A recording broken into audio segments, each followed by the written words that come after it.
ابن مسعود کہتے ہیں جب کوئی آدمی اللہ سے سوال کرنے کا ارادہ کرے تو پہلے وہ اللہ کی ایسی حمد و ثنا بیان کرے جو اس کے لائق ہے، پھر نبی صلی اللہ علیہ وسلم پر درود بھیجے، اس کے بعد دعا کرے۔ اس طرح کرنے سے ممکن ہوگا کہ وہ کامیاب ہو جائے، یعنی اپنی مطلوبہ چیز کو پا لے، اس کی دعا قبول ہو جائے۔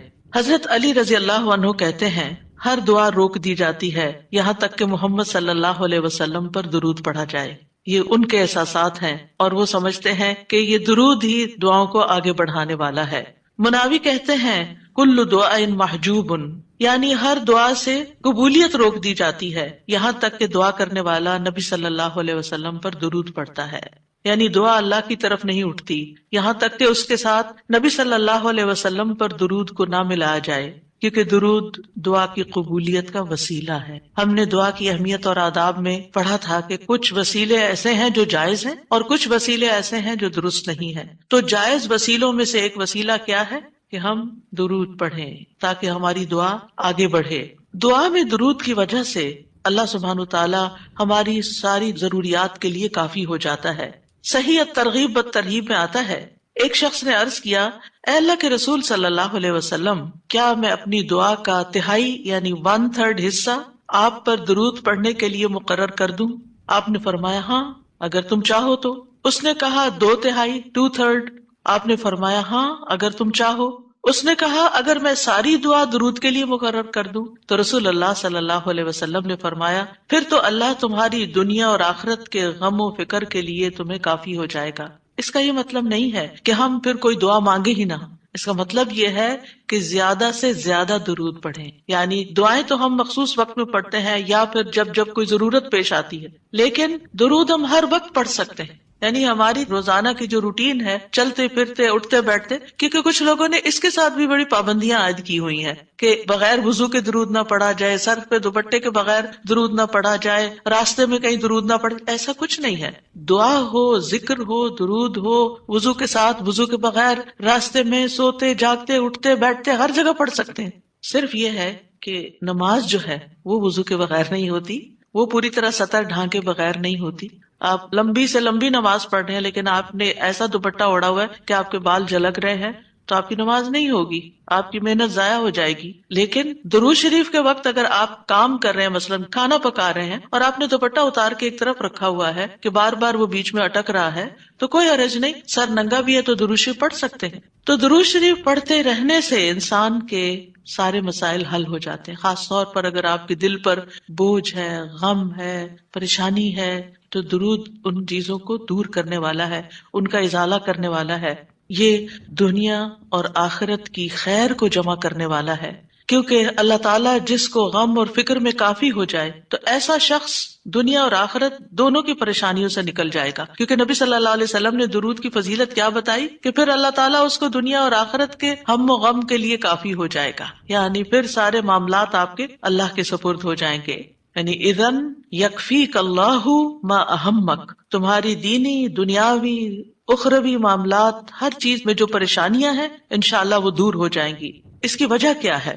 اس کی وجہ یہ ہے کہ انسان اللہ سبحانہ تعالیٰ کی طرف متوجہ ہوتا ہے اور ایک محسن کے احسانات کو یاد کرتا ہے، یعنی جیسے شکر نعمتوں کو بڑھاتا ہے نا، لئن شکرتم لازیدنکم، اگر تم نے شکر ادا کیا تو میں تمہیں کیا کروں گا اور نعمتیں دوں گا۔ درود شریف کیا ہے؟ اگر آپ غور کریں تو درود کیا ہے؟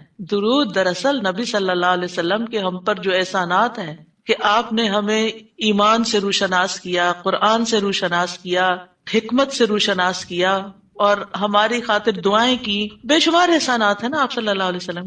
آج ہم آپ کو کیا بدلہ دے سکتے ہیں؟ کس شکل میں بدلہ دے سکتے ہیں؟ ہم آپ کے لیے کیا کر سکتے ہیں؟ اب ہمارے والدین ہمارے ساتھ احسان کرتے ہیں تو ہم ان کی خدمت کرتے ہیں، ہم ان کو کچھ پکا کے دے دیتے ہیں، ہم ان کو کچھ کھلا دیتے ہیں، ہم ان کو کچھ گفٹ دے دیتے ہیں، یعنی مختلف طریقے سے ماں باپ کو خوش کرنے کی کوشش کرتے ہیں، چاہے انہیں ضرورت ہو یا نہ ہو، ہم سب ایسے ہی کرتے ہیں نا۔ یعنی ہم یہ تھوڑی دیکھتے ہیں کہ ان کو اس وقت ہمارے لاڈ پیار کی ضرورت ہے یا نہیں ہے، وہ دکھی ہیں، پریشان ہیں یا نہیں ہے، ہم اپنی محبت کا اظہار کسی نہ کسی شکل میں کرتے رہتے ہیں۔ وہ فوت ہو جاتے ہیں تو پھر کیا کرتے ہیں پھر ان کو وزٹ نہیں کر سکتے، ان کو دیکھ نہیں سکتے، ان کو کچھ دے نہیں سکتے، انہیں کچھ کھلا پلا نہیں سکتے، پھر ہم ان کے لیے بس صرف دعائیں کرتے ہیں یا صدقہ خیرات کر دیتے ہیں، یہی چیزیں ان کو فائدہ دیتی ہیں۔ نبی صلی اللہ علیہ وسلم کے احسانات ہم پر سب انسانوں سے زیادہ ہیں، ہمارے ماں باپ سے بھی زیادہ ہیں ہم پر۔ اگر ہم سیرہ پڑھیں اور دیکھیں کہ آپ نے کتنے دکھ اٹھائے، کتنے غم اٹھائے، کتنی پریشانیوں سے گزرے، تو حیران ہو جاتا ہے انسان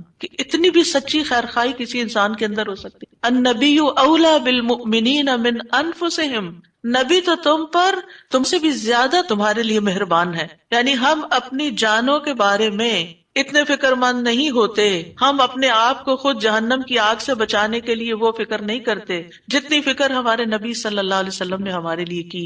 تو ان کے احسانات کا بدلہ کیسے دیں گے ہم ان کے لیے کیا کریں گے؟ ہم ان کے لیے درود پڑھیں گے۔ تو یہ درود کا پڑھنا آپ کے احسانات کا بدلہ تو ہم کہاں سے دے سکتے ہیں، لیکن اس کے جواب میں ایک شکریہ ادا کرنے کا انداز ہے، ان کی مہربانیوں کو اکنالج کرتے ہیں، کیونکہ جو شکر گزار انسان ہوتا ہے وہ دنیا میں بھی مطمئن ہوتا ہے، اس کی ایک فلفلمنٹ ہوتی ہے، اور پھر یہ ہے کہ اس کے آگے کے مرحلے بھی آسان ہوتے، وہ جس کے ساتھ بھی شکر گزاری کا معاملہ کرتا ہے، عام انسانوں کے ساتھ بھی، تو وہ ان کا محبوب بن جاتا ہے۔ تو جب ہم اللہ تعالیٰ کا شکر ادا کرتے ہیں تو کیا ہم اللہ کے محبوب نہیں ہوں گے؟ جب ہم رسول اللہ صلی اللہ علیہ وسلم کا شکریہ ادا کرتے ہیں، اور شکریہ ادا کرنا صرف زبان سے تھینک یو کہنا نہیں ہوتا، وہ مختلف طریقے سے کسی کو دعا دینا بھی، یعنی اگر ہم کسی کے احسان کا بدلہ صرف دعا کی شکل میں بھی دیتے ہیں تو یہ بھی شکریہ ادا کرنے کی بہت بڑی قسم ہے، اور پلٹ کر واپس تو اپنے اوپر ہی آتا ہے۔ یعنی جب شکر کسی کا ادا کرتے ہیں، جب کسی کے احسان مند ہوتے ہیں، ایک ہوتا ہے بس صرف تکلفاً رسماً ایک فیشن کے طور پہ، ایک روٹین کے طور پر کسی کو تھینک یو بول دینا، نہیں، دل سے جینوئنلی دوسرے کا شکر گزار ہونا، یہ اس کے دل میں آپ کی محبت بڑھاتا ہے۔ اس میں آپ کی نیت یہ نہیں ہوتی کہ وہ مجھ سے محبت کرے، نہیں، آپ اس کو اکنالج کر رہے ہوتے ہیں، اس کا احسان مان رہے ہوتے ہیں، اور اللہ تعالیٰ اس کے دل میں آپ کی محبت ڈال دیتا ہے۔ اور جو ناشکرے انسان ہوتے ہیں، جو ناقدرے ہوتے ہیں، سب سے پہلے تو ہم اللہ ہی کے حق میں ناقدرے، وما قدر اللہ حق قدری، ہم نے اللہ کی قدر ہی نہیں کی جیسا قدر کرنے کا حق ہے، ہم نے نبی صلی اللہ علیہ وسلم کی قدر ہی نہیں کی جیسا کہ قدر کرنے کا حق ہے۔ تو ہماری یہ تسبیحات اور ہمارا یہ درود شریف اس قدر کی طرف بڑھنے کا ایک چھوٹا سا جسچر ہے کہ ہم واقعی اس بات کو مانتے ہیں کہ ان کے ہم پر احسانات تھے۔ لہٰذا جب ہم درود پڑھتے ہیں تو اس کا مطلب یہ ہے کہ ہم نے باقی چیزیں چھوڑی اور ہم آپ کا حق ادا کرنے کی طرف متوجہ ہو گئے۔ تو یہ چیز اللہ تعالیٰ کو کتنی پسند آتی ہوگی کہ یہ اپنے لیے کچھ نہیں مانگ رہا، اپنے لیے نہیں کچھ مانگ رہا، اپنی باتیں نہیں کر رہا، یہ اپنے غموں کو بھول کے، اپنے کاموں کو چھوڑ کے صرف نبی صلی اللہ علیہ وسلم پر درود بھیج رہا، یعنی ان کا احسان مان کر، ان کا شکریہ ادا کرتے ہوئے ان کے لیے دعا کر رہا ہے۔ نبی صلی اللہ علیہ وسلم اللہ تعالیٰ کے محبوب ہیں، سب سے بہترین بندے ہیں، سب سے بہترین نبی ہیں، اللہ تعالیٰ ان سے محبت کرتا ہے۔ اللہ تعالیٰ فرماتے ہیں قُلْ إِن كُنتُمْ تُحِبُّونَ اللَّهَ فَاتَّبِعُونِي يُحْبِبْكُمُ اللَّهُ، کہہ دیجیے اگر تم اللہ سے محبت کرتے ہو میری اتباع کرو، اللہ تم سے محبت کرے گا۔ تو نبی صلی اللہ علیہ وسلم کی اتباع ہو، آپ کی سنتوں پر عمل کرنا ہو، آپ پر درود پڑھنا ہو، یہ سب کس میں اضافہ کرتا ہے؟ اللہ کی محبت بندے کو ملتی ہے۔ یحببکم اللہ، اللہ تم سے محبت کرے گا، اور اللہ تعالیٰ جس سے محبت کرے پھر اس کی تو بات ہی کیا، سیجعل لہم الرحمن ودا، اس کے مسائل کیسے حل نہیں ہوں گے؟ اس کے مسائل ضرور حل ہوں گے، اس کے غم دور ہوں گے، اس کی پریشانیاں دور ہوں گی۔ لہٰذا جب ہم اس سٹیٹ میں آ جاتے ہیں تو پھر آپ دیکھیں کہ یہ درجہ اس سے بھی بڑھ جاتا ہے جو ہم اپنے لیے خود کچھ مانگ رہے ہوتے ہیں نا، کیونکہ جب آپ کو کسی سے محبت ہوتی ہے تو آپ اس کے لیے کچھ بھی کرنے کو تیار ہوتے ہیں۔ یہ تو انسان کا حال ہے، انسان کی محبت ہے نا، تو جس انسان سے اللہ کو محبت ہو پھر اس کے مسئلے کیسے حل نہیں ہوں گے؟ اللہ سبحانہ وتعالیٰ اس کے لیے بہترین چیزیں کیوں نہیں کریں گے؟ تو اس طرح یہ درود جو ہے وہ دعا سے بھی بازی لے جاتا ہے کہ انسان اللہ کی محبت حاصل کر لیتا ہے، اور اس کے نتیجے میں دعائیں قبول ہوتی ہیں، اور اللہ تعالیٰ کی طرف سے رحمتیں آتی ہیں، درجے بلند ہوتے ہیں، گناہ معاف ہوتے ہیں۔ لیکن اس کا یہ مطلب ہرگز نہیں کہ آپ باقی دعائیں نہ مانگیں، کیونکہ خود نبی صلی اللہ علیہ وسلم نے ساری دعائیں مانگی ہیں۔ یہ جو ہم آپ کو جتنی بھی دعائیں سکھا رہے ہیں یہ مسنون دعائیں ہیں، ان کو دعا سمجھ کے پڑھیں اور اس کو ریپیٹڈلی پڑھیں، کیونکہ دعا میں تکرار بھی ضروری ہے۔ ہم آداب میں پڑھ چکے ہیں، اصرار ضروری ہے، تکرار ضروری ہے، افتقار ضروری ہے۔ تو اپنی محتاجی، اپنی عاجزی، اپنی ہمبلنس کو ظاہر کرتے ہوئے اللہ تعالیٰ سے مانگتے رہیں۔ تو درود جو ہے اس کے بارے میں جو قرآن مجید میں آتا ہے، آیت دوبارہ سنتے ہیں. بے شک اللہ اور اس کے فرشتے نبی پر رحمت بھیجتے ہیں. اے لوگو جو ایمان لائے ہو، تم بھی ان پر درود بھیجو اور خوب خوب سلام بھی بھیجتے رہا کرو. ان اللہ و ملائکتہ یصلون علی النبی، اللہ سبحانہ و تعالی خود اور اس کے فرشتے نبی صلی اللہ علیہ وسلم پر درود بھیجتے ہیں. اللہ سبحانہ و تعالیٰ درود بھیجتے ہیں، اس کا کیا مطلب ہے؟ یعنی اللہ سبحانہ و تعالیٰ ملائے اعلیٰ میں، آسمانوں کی بلند مجلس میں اپنے بندے، اپنے نبی محمد صلی اللہ علیہ وسلم کی تعریف کرتے ہیں، ان کے بلند مرتبے اور ان کی بلند شان کی خبر دیتے ہیں. اللہ تعالیٰ ان کی خود تعریف کرتے ہیں، ثنا کرتے ہیں، آپ پر رحمتیں اور برکتیں نازل کرتے ہیں. اور فرشتے بھی درود بھیجتے ہیں. جیسے فرشتے تسبیح کرتے ہیں نا، اور جیسے کائنات کی باقی چیزیں سب اللہ کی حمد و ثنا کرتے ہیں، تو نبی صلی اللہ علیہ وسلم پر بھی فرشتے درود بھیجتے ہیں. اور ان کا درود بھیجنا کیا ہے کہ آپ کے لیے رحمت اور مغفرت اور بلندی درجات کی دعا. یعنی ایک تو فرشتے ایمان والوں کے لیے دعا کرتے ہیں، دوسرا یہ کہ فرشتے نبی صلی اللہ علیہ وسلم کے لیے خاص دعائیں کرتے ہیں. تو اگر اللہ تعالیٰ ان پہ درود بھیجتا ہے، ان پہ رحمتیں نازل کرتا ہے، فرشتے درود بھیجتے ہیں، تو پھر اہل ایمان کو کیا کرنا چاہیے؟ پہلے اللہ تعالیٰ اور فرشتوں کی بات کی گئی تاکہ ہمارے اندر بھی شوق پیدا ہو کہ ہم بھی درود بھیجیں. یا ایھا الذین آمنوا صلوا علیہ وسلموا تسلیما، اے ایمان والو تم بھی آپ پر خوب خوب درود اور سلام بھیجو، صلاۃ و سلام بھیجو. یعنی پہلے آسمان والوں کی خبر دی گئی کہ فرشتے ایسا کر رہے ہیں، پھر زمین والوں کو حکم دیا جا رہا ہے کہ تم بھی ایسا کرو.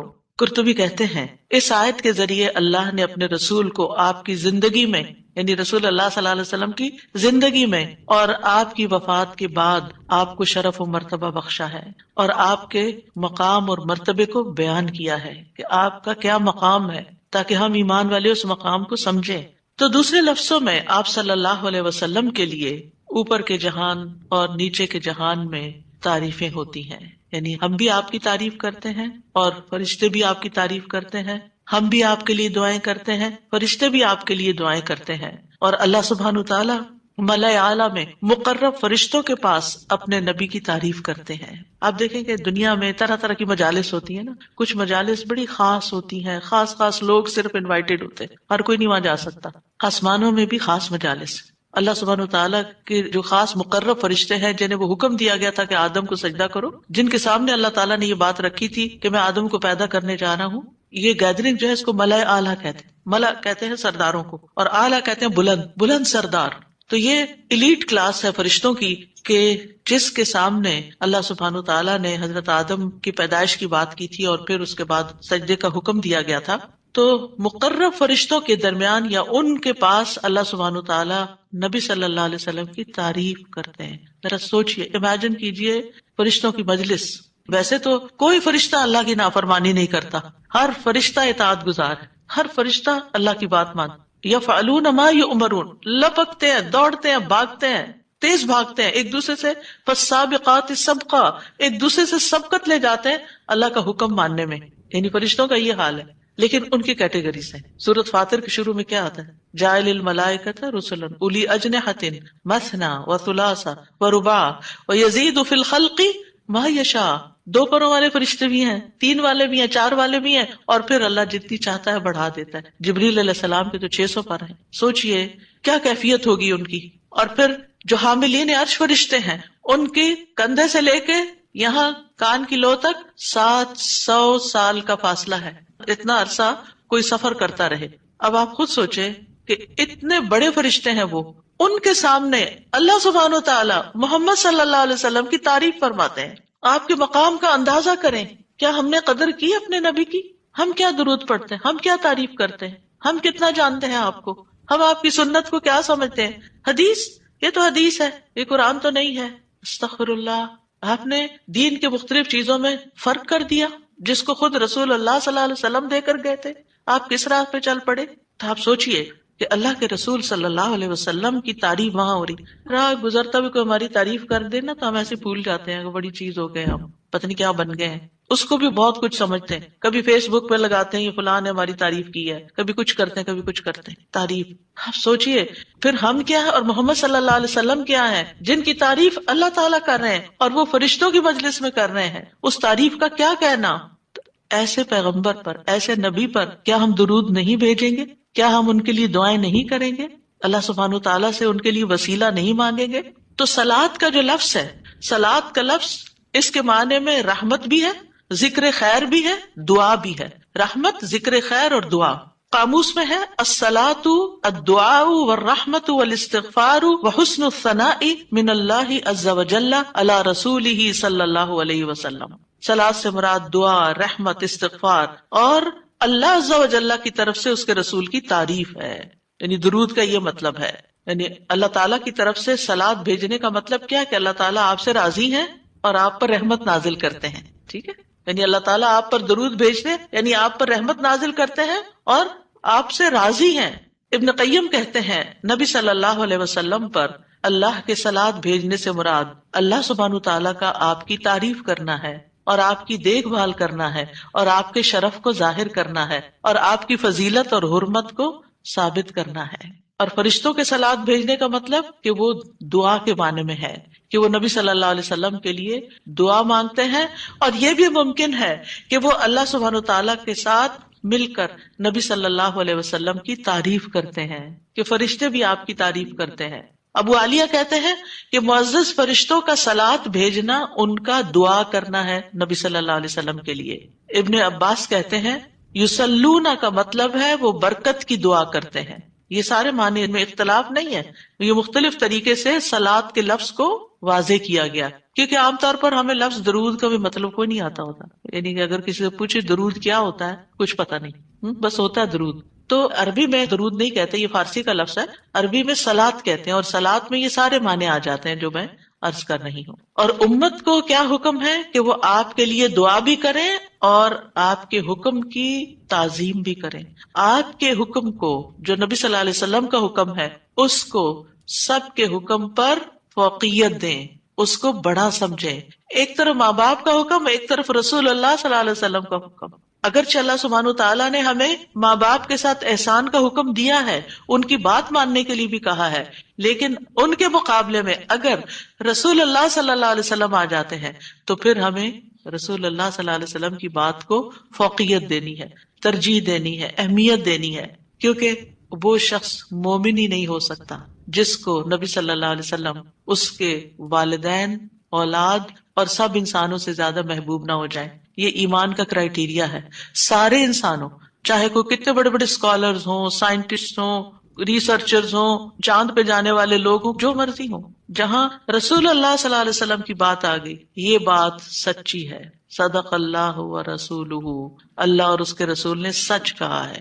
صحیح اوتھینٹک حدیث سامنے آ گئی ہے، ایسا ہی کرنا چاہیے. ریسرچز کہتی ہیں شہد نہ کھایا جائے کیونکہ اس میں بہت سویٹنس ہے.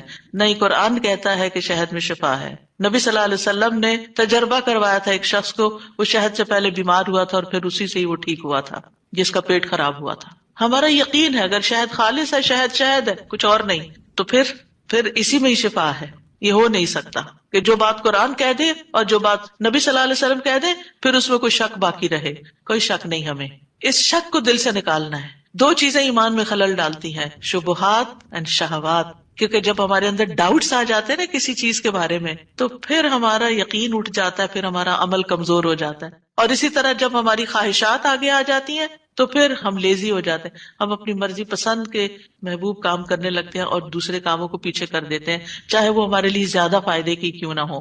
ابن قیم کہتے ہیں ہمارا آپ پر صلاۃ بھیجنا یہ ہے کہ ہم اللہ تعالیٰ سے مطالبہ کرتے ہیں، ہم اللہ تعالیٰ سے دعا کرتے ہیں، اللہم، کہ اے اللہ ہمارے نبی کی اور بھی زیادہ تعریف کریں اور آپ کی فضیلت اور شرف کو ظاہر کریں اور آپ کی تکریم اور اپنی قربت کا آپ ان کے لیے اظہار کریں. یعنی اے اللہ تعالیٰ آپ ان کو اور زیادہ محبوب بنا لیں اور زیادہ ان کو عزت دیں اور زیادہ ان کے درجے بلند کریں. اور یہ سچے دل سے تو دعا اسی کی ہوگی نا جو نبی صلی اللہ علیہ وسلم سے محبت کرتا ہوگا اور آپ کی اہمیت کو جانتا ہوگا. ان لوگوں کا درود کیا درود ہوگا جو نبی صلی اللہ علیہ وسلم کو وہ عزت اور مقام دیتے ہی نہیں جو واقعی ان کا ہے. کیونکہ جب تک کسی سے محبت نہ ہو تو اس کے لیے اس درجے کی دعا بھی نہیں ہو سکتی. چاہے دن میں کوئی 10 دفعہ آپ سے کہنا میرے لیے دعا کرو، آپ کریں گے، لیکن اس پیار سے وہ دعا نہیں نکلے گی جس پیار سے وہ دعا نکلے گی جس سے آپ کے لیے محبت. وہ نہ بھی کہ تو آپ اس کے لیے دعائیں کرتے رہتے ہیں. اور پھر یہاں پر اس آیت میں صرف صلات کی بات نہیں بلکہ کیا فرمایا؟ وَسَلِّمُوا تَسْلِيمًا. سلموا، آپ کو سلام کا تحفہ بھی دیں، صرف صلات نہیں بلکہ سلام بھی کریں. تسلیم کا کیا مطلب ہے؟ کہ آپ پر خیر و برکات نازل ہوں، آپ پر اللہ کی رحمتیں اور سلامتیاں ہوں، اور آپ ہر طرح کی تکالیف اور آفتوں سے محفوظ رہیں، ہر طرح کے نقائص سے پاک رہیں. جب ہم کہتے ہیں نا اللہم سلم علی محمد، درود ویسے تو یوں پورا پڑھتے ہیں اللہم صلی وسلم علی نبینا محمد، تو اس کا مطلب کیا ہے کہ یا اللہ محمد صلی اللہ علیہ وسلم کے لیے آپ کی دعوت میں، یعنی آپ نے جو دعوت دی لوگوں کو اسلام کی طرف، آپ کی امت میں اور آپ کے ذکر خیر میں ہر طرح کی سلامتی لکھ دے، ہر طرح کے نقص سے سلامتی ہو جائے. اور اس طرح امت آپ کے لیے جتنی دعائیں کرتی جا رہی ہے، یعنی جب سے نبی صلی اللہ علیہ وسلم کے بارے میں یہ آیت اتری اور جب سے صحابہ کرام اور پھر تابعین تبع تابعین اور امت کے باقی لوگ ان ساری صدیوں میں آپ کے لیے یہ دعا کر رہے ہیں، ان ساری دعاؤں کے اس درود کے نتیجے میں آپ کا مقام بلند ہوتا جا رہا ہے، ہوتا جا رہا ہے، ہوتا جا رہا ہے. آپ سوچئے کہ اللہ سبحانہ وتعالیٰ کتنا قدردان ہے. نبی صلی اللہ علیہ وسلم نے اپنی نبوت کی مختصر زندگی میں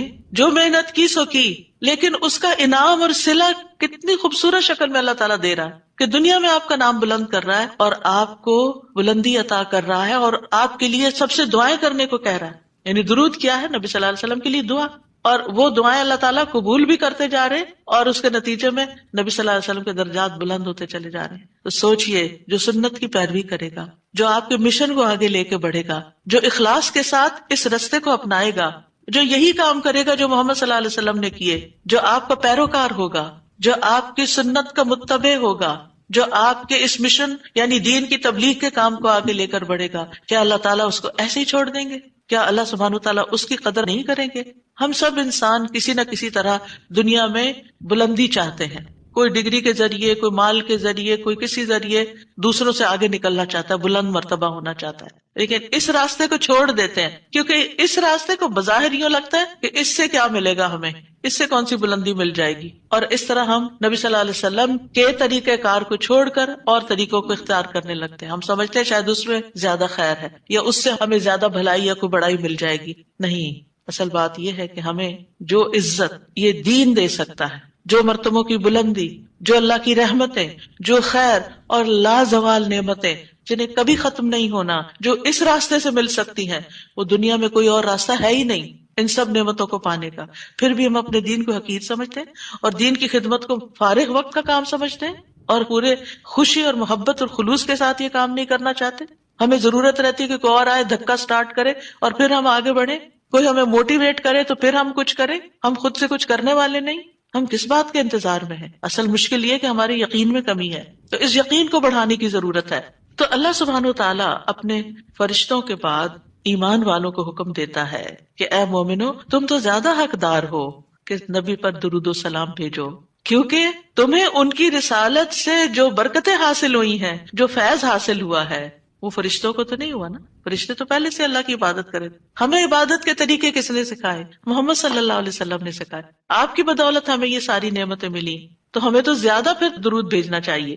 تو صلو علیہ وسلموا تسلیما. تو آپ کا حق اور آپ کی عزت اور آپ کی قدردانی صرف یہ نہیں کہ ہم آپ کی شان میں کوئی گستاخی نہ کریں یا کوئی گستاخی کرے تو اس کے پیچھے پڑ جائیں. آپ کا مقام اس سے زیادہ کا متقاضی کہ آپ پر درود و سلام بھیجا جائے. اور یہ قرآن سے بھی ثابت اور یہ سنت سے بھی ثابت اور یہ فرشتوں کا طریقہ بھی ثابت. اسی لیے آپ دیکھیں کہ نماز کے اندر درود پڑھنا واجب ہے، واجب ہے. اگر آپ نے اتحیات پڑھ کے سلام پھیر دیا، درود نہیں پڑھا، تو آپ کی نماز ناقص ہے. لیکن اگر آپ کو وضو ٹوٹ رہا ہے مثال کے طور پر، اور آپ سوچتے ہیں کہ اب اگر میں اس موقع پر میری نماز جاتی ہے تو میں کیا کروں گا، تو اگر آپ صرف اتنا بھی پڑھ دیتے ہیں نا اللہم صلی وسلم علی نبینا محمد اور سلام پھیر دیتے ہیں، نماز ہو جاتی ہے. تو یہ یعنی عام حالات میں بھی ہم درود پڑھ سکتے ہیں اور نماز میں تو پڑھنا ہی پڑھنا ہے. اور پھر اذان کے بعد اور مختلف مواقع پر انشاءاللہ دیکھتے ہیں. شیخ سعدی کہتے ہیں آپ صلی اللہ علیہ وسلم پر درود بھیجنا اللہ سبحانہ تعالیٰ اور اس کے فرشتوں کی اقتدا ہے اور جو حقوق ہم پہ عائد ہوتے ہیں اس کا بدلہ دینا بھی مقصود ہے۔ آپ کی محبت اور آپ کی تکریم کی علامت ہے، جو آپ سے جتنی محبت کرے گا اتنا ہی درود بھیجے گا۔ پھر یہ اجر و ثواب کے حصول کا ذریعہ بھی ہے۔ سبحان اللہ، یعنی جب کوئی انسان شکر گزار ہوتا ہے، قدردان ہوتا ہے، تو اللہ تعالیٰ اس کی کیسی قدردانی کرتے ہیں۔ درود ہم آپ پر پڑھتے ہیں، ثواب ہمیں مل رہا ہوتا ہے، کوئی احسان نہیں ہے کسی پر، آپ کو بھی ساتھ ہی فائدہ ہو گیا۔ اور پھر یہ ایمان کی علامت ہے، کیونکہ جو آپ سے محبت نہیں کرتا اس کا ایمان مکمل نہیں۔ اور پھر آپ کی توقیر، جس کا حکم اللہ تعالیٰ نے دیا، اس کی علامت بھی ہے۔ لِتُؤْمِنُوا بِاللَّهِ وَرَسُولِهِ وَتُعَزِّرُوهُ وَتُوَقِّرُوهُ وَتُسَبِّحُوهُ بُكْرَةً وَأَصِيلًا، تاکہ تم اللہ اور اس کے رسول پر ایمان لاؤ اور اس کی مدد کرو اور اس کی تعظیم کرو اور دن کے شروع اور آخر میں تسبیح کرو۔ نبی صلی اللہ علیہ وسلم کے امت پر جو احسانات ہیں ان کا تھوڑا سا ذکر کرنا اس لیے ضروری ہے تاکہ یاد تازہ ہو جائے کہ آپ کے ذریعے میں کیا کیا فیض ملا۔ سب سے بڑی بات یہ کہ وہ ہمارے بارے میں بڑے رحیم و شفیق تھے۔ لَقَدْ جَاءَكُمْ رَسُولٌ مِّنْ أَنفُسِكُمْ عَزِيزٌ عَلَيْهِ مَا عَنِتُّمْ حَرِيصٌ عَلَيْكُمْ بِالْمُؤْمِنِينَ رَءُوفٌ رَحِيمٌ۔ لوگوں، تمہارے پاس تم ہی میں سے ایک رسول آیا ہے، اگر تمہیں کوئی تکلیف پہنچے تو اسے گراں گزرتی، اس کو تکلیف ہوتی ہے۔ کیا ہمارے اندر بھی دوسروں کے لیے ایسے احساسات ہیں کہ کسی کو تکلیف پہنچے تو ہمیں تکلیف ہو جائے؟ نبی صلی اللہ علیہ وسلم کو ایمان والوں کی تکلیف سے تکلیف پہنچتی تھی۔ وہ تمہاری فلاح کا حریص ہے۔ ہم ہیں لوگوں کی فلاح کے حریص کہ ان کو ہدایت ہو جائے، یہ دین کی طرف آ جائے۔ مومنوں پر نہایت مہربان اور رحم کرنے والا ہے۔ یہ ہیں ہمارے رسول، جن کی گواہی اللہ تعالیٰ نے دی کہ ان کے اندر کے جذبات لوگوں کے لیے کیا ہیں اور ان کا مشن کیا ہے اور وہ چاہتے کیا ہیں آپ کے لیے، اور وہ کتنے شفیق اور مہربان ہے۔ یعنی ایک دائی کی بنیادی صفت ہونی چاہیے کہ وہ دوسروں سے محبت کرنے والا ہو، دوسروں کی خیر کرنے والا ہو۔ ہم بعض اوقات دین کا کام کرتے ہوئے اتنے پروفیشنل ہو جاتے ہیں کہ ہماری ٹون بھی بڑی اسپارٹ ہو جاتی ہے اور ہمارا انداز بھی بڑا تحکمانہ ہو جاتا ہے۔ ہم سمجھتے ہیں کہ ہم صحیح معنی میں خدمت کر رہے ہیں، نہیں، کہیں ایسا نہ ہو کہ اس کی وجہ سے لوگ دین سے ہی دور ہو جائیں۔ نبی صلی اللہ علیہ وسلم کا یہ طریقہ نہیں تھا۔ اللہ کی قسم، ہم جتنے سنت کے زیادہ قریب ہوں گے اتنے ہی زیادہ ہم دین کو فائدہ پہنچانے والے ہوں گے، اور جتنے سنتوں سے دور ہو جائیں گے اور آپ کے طریقے سے دور ہو جائیں گے، آپ سے بھی اتنے ہی دور ہو جائیں گے اور دین کو بھی اتنا ہی نقصان پھر دیں گے۔ نبی صلی اللہ علیہ وسلم مومنوں پر ان کی جانوں سے بھی زیادہ قریب ہیں۔ النبی اولیٰ بالمؤمنین من انفسہم وازواجہ امہاتہم۔ یہ نبی مومنوں پر ان کی جانوں سے زیادہ حق رکھنے والا ہے اور اس کی بیویاں ان کی مائیں ہیں۔ نبی صلی اللہ علیہ وسلم نے فرمایا، دنیا میں کوئی مومن ایسا نہیں جس سے میرا دنیا اور آخرت میں سب سے زیادہ قریب کا رشتہ نہ ہو۔ اگر چاہتے ہو تو یہ آیت پڑھ لو۔ یعنی صرف اس دور کے لوگوں کے لیے نہیں تھے آپ قریب، بلکہ ہمارے لیے بھی ہیں۔ فرمایا یہ آیت پڑھ لو، النبی اولیٰ بالمؤمنین من انفسہم۔ نبی مومنوں پر ان کی جانوں سے بھی زیادہ قریب ہیں، لہٰذا جو کوئی مومن مر جائے اور مال چھوڑ جائے تو وہ اس کے خاندان کو ملے گا، اس کے وہ وارث ہوں گے، اور جو قرض یا عیال چھوڑ جائے وہ میرے پاس آئے، میں اس کا بندوبست کروں گا۔ آج کوئی حکمران، کوئی لیڈر ایسا ہے جو یہ کہے کہ تمہارا کوئی فوت ہو جائے، جو وہ چھوڑے وہ سب تمہارا، لیکن اگر کوئی تمہاری ضرورت ہے تو میرے پاس آ جاؤ؟ ایسی خیرخواہی محمد صلی اللہ علیہ وسلم کے اندر تھی اپنے ساتھیوں کے لیے۔ آپ امت کے لیے روتے تھے۔ نبی صلی اللہ علیہ وسلم نے ابراہیم علیہ السلام کے بارے میں یہ آیت پڑھی، رب انہن اضللن کثیرا من الناس فمن تبعنی فانہ منی، کہ اے میرے رب، ان بتوں نے بہت سے لوگوں کو گمراہ کر دیا ہے، تو جو میری پیروی کرے وہ مجھ سے ہوگا۔ اور یہ آیت جس میں عیسیٰ علیہ السلام کہتے ہیں، ان تعذبہم فانہم عبادک وان تغفر لہم فانک انت العزیز الحکیم، اے اللہ اگر تو انہیں عذاب دے، یعنی جو میرے پیروکار ہیں، تو تیرے بندے ہیں دے دے، اور اگر تو بخش دے تو بے شک تو عزیز الحکیم ہے۔ نبی صلی اللہ علیہ وسلم نے کیا فرمایا؟ ابراہیم علیہ السلام نے کہا بس وہ میرے ہیں جو میری پیروی کرے۔ عیسیٰ علیہ السلام نے کہا تیرے بندے ہیں، تو چاہے تو سزا دے دے۔ نبی صلی اللہ علیہ وسلم کو دیکھیے، پھر آپ نے یہ دو آیتیں پڑھ کے اپنے ہاتھ اٹھائے اور فرمایا، اے اللہ میری امت، میری امت، امتی امتی، اور آپ رونے لگ گئے۔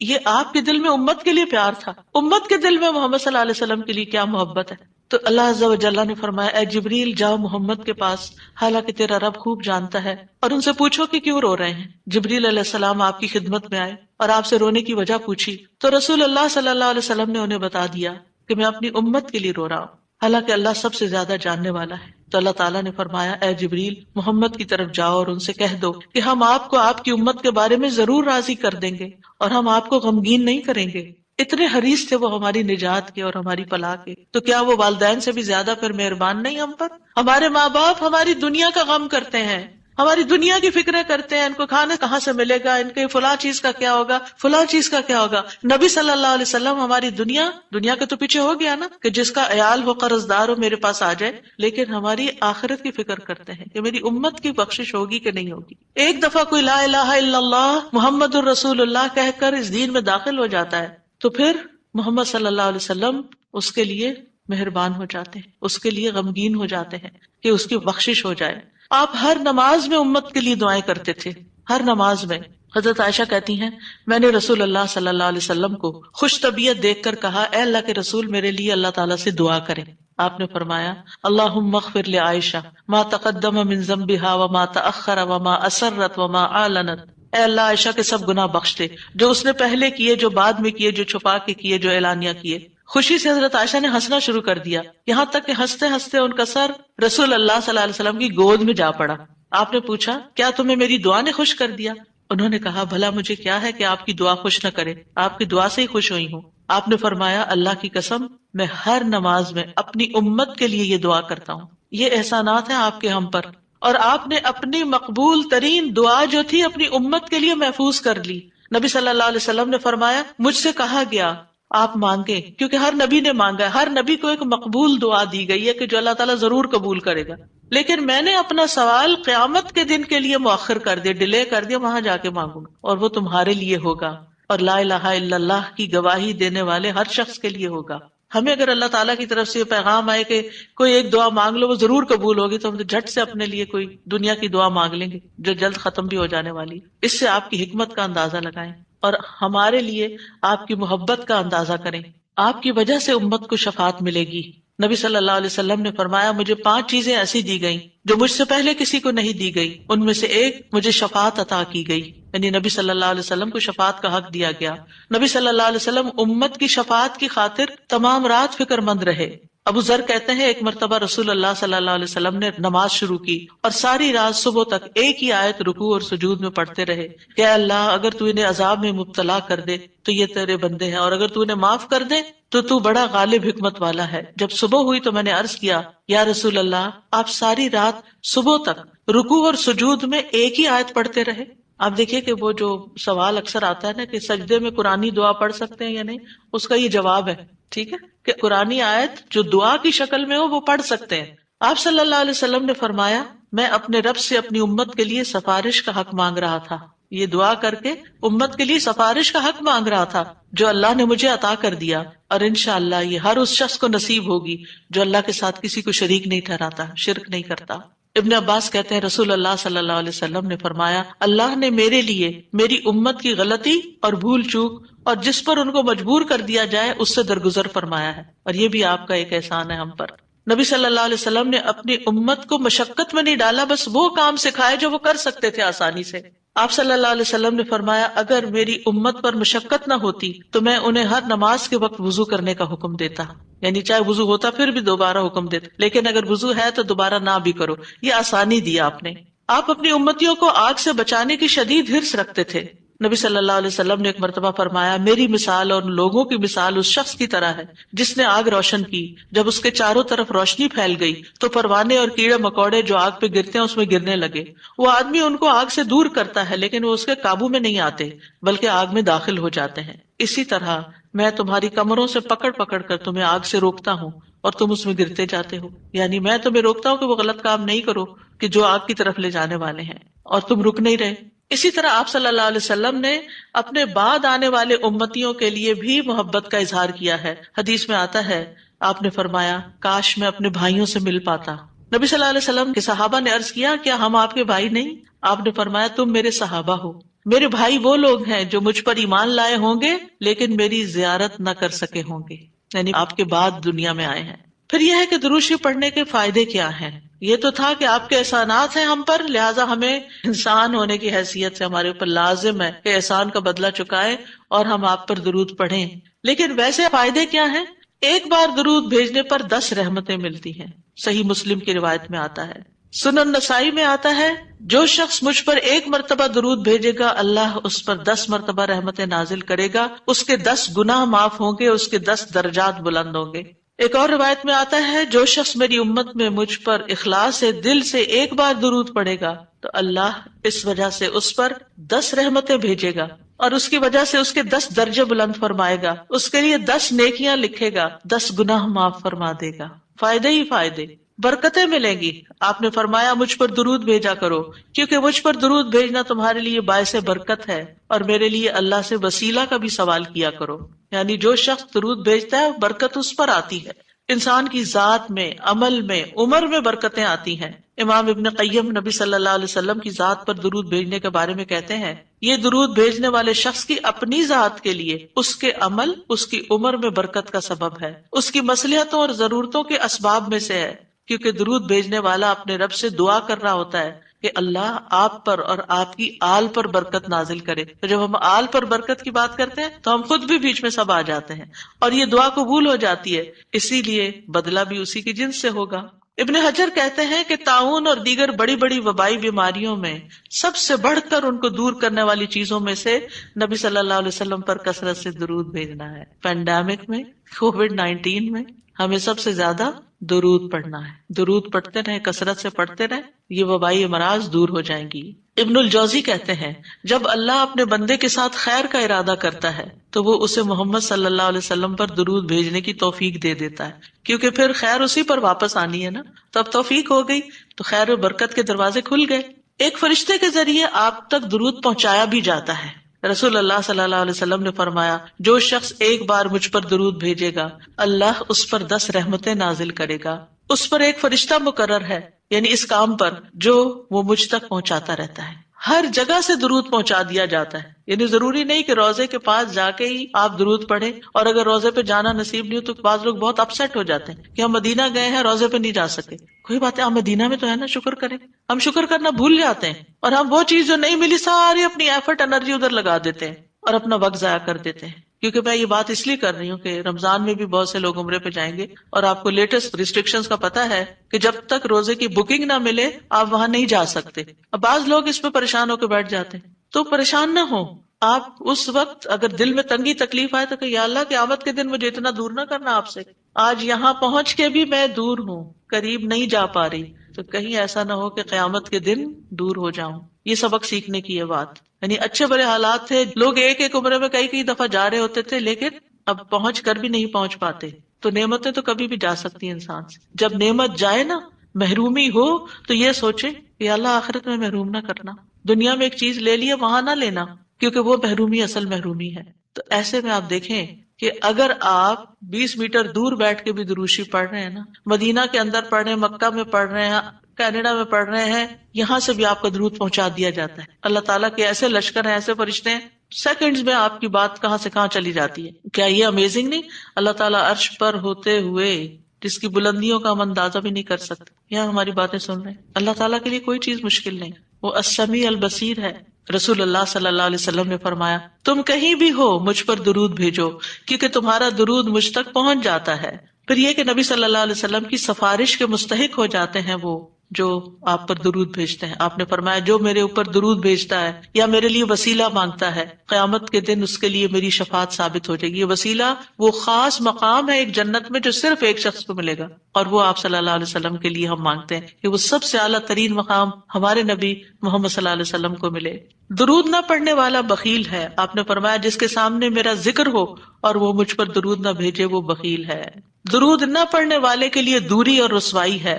مالک بن حویرث کہتے ہیں رسول اللہ صلی اللہ علیہ وسلم ممبر پر چڑھے، جب پہلی سیڑھی پر چڑھے تو فرمایا آمین، پھر دوسری پر چڑھے تو فرمایا آمین، پھر تیسری پر چڑھے تو فرمایا آمین، پھر فرمایا میرے پاس جبریل آئے اور فرمایا اے محمد جس نے رمضان کا مہینہ پایا پھر اس کی بخشش نہ ہو سکی تو اللہ اس کو اپنی رحمت سے دور کر دے۔ میں نے کہا آمین۔ جبریل نے بد دعا کی، پھر فرمایا جس نے اپنے دونوں والدین میں سے ایک کو یا دونوں کو پایا اور آگ میں داخل ہو گیا، یعنی ان کی خدمت نہیں کی، ان کو راضی نہیں کیا، اللہ اس کو اپنی رحمت سے دور کرے۔ میں نے کہا آمین۔ دعا جبریل مانگ رہے ہیں اور آمین محمد صلی اللہ علیہ وسلم کہہ رہے ہیں۔ فرمایا جس کے سامنے آپ کا ذکر آیا اور اس نے آپ پر درود نہیں پڑھا اللہ اس کو اپنی رحمت سے دور کر دے۔ کہیے آمین۔ میں نے کہا آمین۔ ایک اور روایت میں آتا ہے وہ شخص رسوا ہوا جس کے سامنے آپ کا ذکر آیا اور اس نے آپ پر درود نہیں پڑھا۔